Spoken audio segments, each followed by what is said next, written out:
Greece is pushing ahead with plans to start deporting migrants and refugees back to Turkey next week. The country's parliament approved the legislation as part of an accord between the European Union and Ankara, designed to discourage migrants from coming to Europe. But this triggered more tensions at detention camps in Greece. Hundreds of migrants on the Greek island of Chios tore down part of the razor wire fence surrounding their holding centre overnight and began walking to the port in protest. Returns are supposed to begin on Monday, but both the migrants and the United Nations Refugee Agency have expressed concerns over Greece and Turkey's preparedness.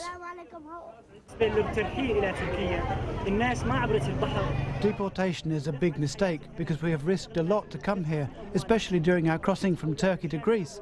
We were smuggled here from Turkey. We cannot go back.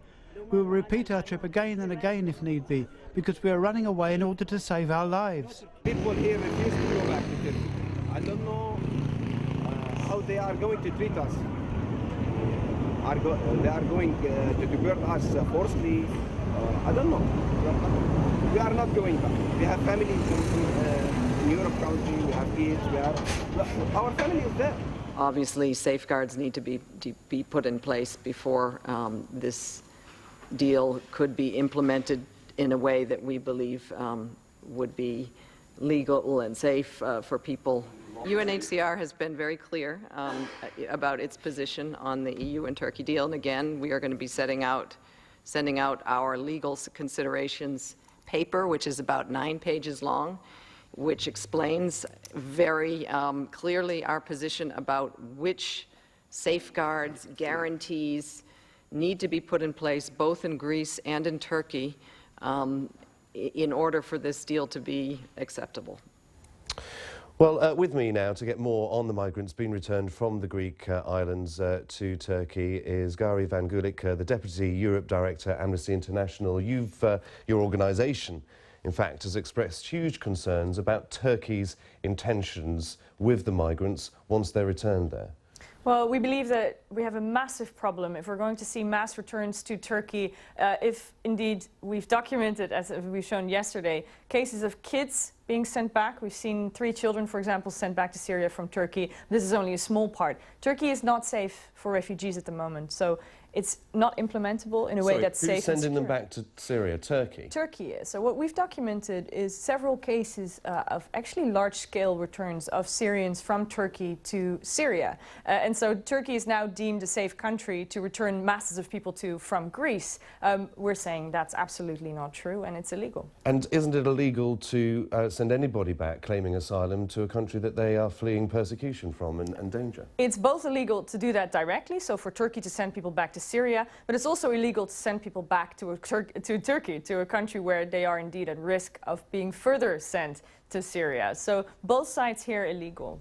Doesn't Amnesty International and other human rights organisations accept, though, that we are dealing with an unprecedented situation? So the laws as they are at the moment, such as the first country they land in, they should be granted asylum or their asylum case should be investigated, which is usually Greece, doesn't work, because you can't expect Greece to deal with every single migrant, because that's the place they all tend to head to. Do you not accept that there are unprecedented actions that need to be taken? Well, we actually agree that Greece should not be responsible for dealing with all the asylum claims, but it is certainly possible for Europe as a whole to deal with all asylum claims in Europe. I mean, it's true that we're dealing with the largest global refugee crisis we've seen, but it's not true that it's unmanageable on the European side. Turkey, even though we have documented serious abuses, is at least hosting several million refugees. Europe is completely absconding its responsibility. It's simply saying we're going to outsource this entire problem to a country that is problematic in and of itself, but it's also a problem because, as I've said, those people are going to be at risk of being sent back to Syria. We need to hold on to those fundamental ideas of offering protection to those who need it. One other area of concern, I know among human rights groups, is the waving of the carrot to Turkey of quicker ascension into the European Union. How does Amnesty International feel about that, bearing in mind Turkey's own human rights issues? Well, what we now care about most is the fact that people individually are not guaranteed their human rights in Turkey, that cannot just be brushed off the agenda. We're not just talking about refugees here, we're also talking about abuses in the southeast. So we need to see a dialogue with Turkey that is, of course, respectful, a partnership that can lead to improvements, but is critical. And we cannot simply brush all those heavy concerns aside because Turkey is a solution to Europe's refugee problem in the eyes of European leaders. Gary van Gulik from Amnesty International, many thanks for coming.